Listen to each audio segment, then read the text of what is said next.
Is it a good idea when movies gender bend or race bend superheroes? Now, this is a question we've had to deal with over the past few years because there have been a few instances of some changeovers in new editions of comic books, but also in movies and TV shows.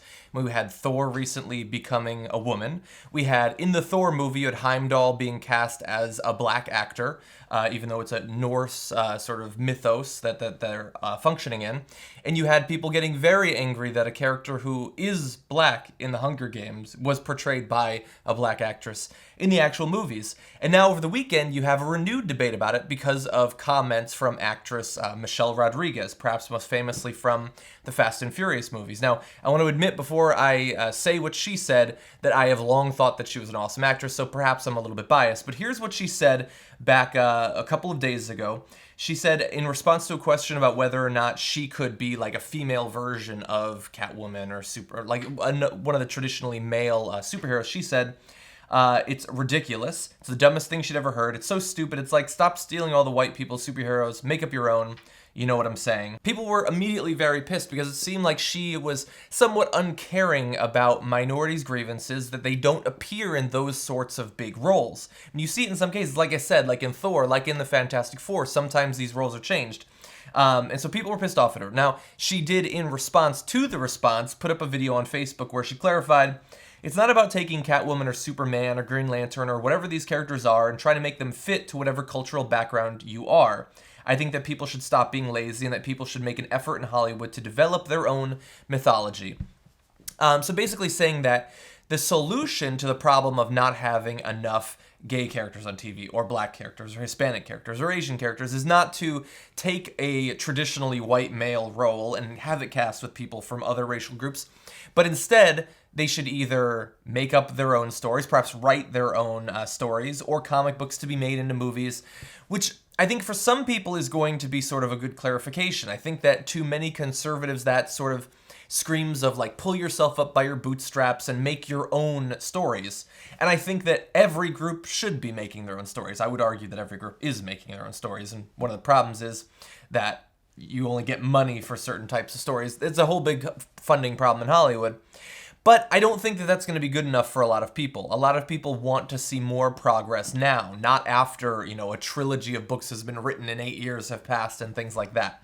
But on the other hand, a lot of people get pissed off when traditionally white or traditionally male, especially superhero roles, go to someone who is not white or male. We even see this in the case of the discussion about the possibility of Idris Elba becoming James Bond.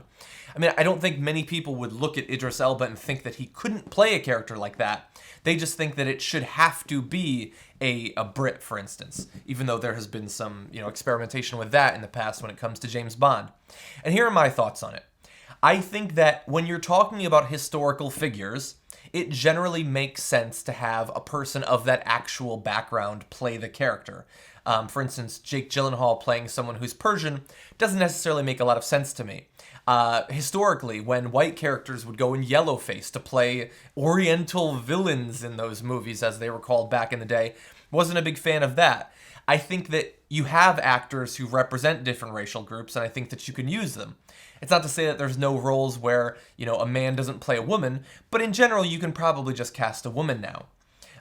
But at the same time, when you're talking about a character who is not based on a real person, when it's someone entirely fictional, then I think that not only is there not necessarily not a huge downside to do it, but there might actually be an upside as well. I mean, after all, especially when it comes to superheroes, think about many of these superheroes and even superhero teams have existed for multiple decades. They've been through multiple iterations. Many times, for a lot of these, they have at one point or another been played by either a different character or someone of a different race or gender. It's certainly happened in many cases.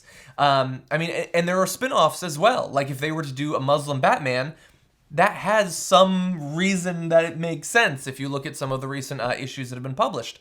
A black Spider-Man, for instance. Now, many people would see that as, well, it's not the real Spider-Man, but that is not true to the comics either, that sort of argument. And I think that putting it in a different sort of cultural context can allow you to look at the issues that underlie why the character was created in the first place and maybe learn something from it. Like Superman is not interesting because he's kind of white. Bear in mind, he's an alien, which is a whole different issue. He's not actually white to begin with. He's interesting because he is this super powerful person who cannot simply unleash all of his power to solve the world's problems. He has to be more responsible than that. Batman, Spider-Man, you come up with all these comic book characters, they have sort of philosophical struggles at the heart of their character.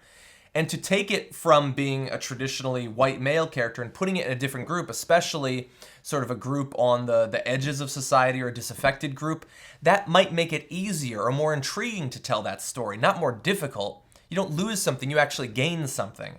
And so while I think that Michelle Rodriguez has a point in that you should be having stories actually made about all of these characters, that doesn't mean that at no time does it make sense to gender bend or to race bend a superhero character.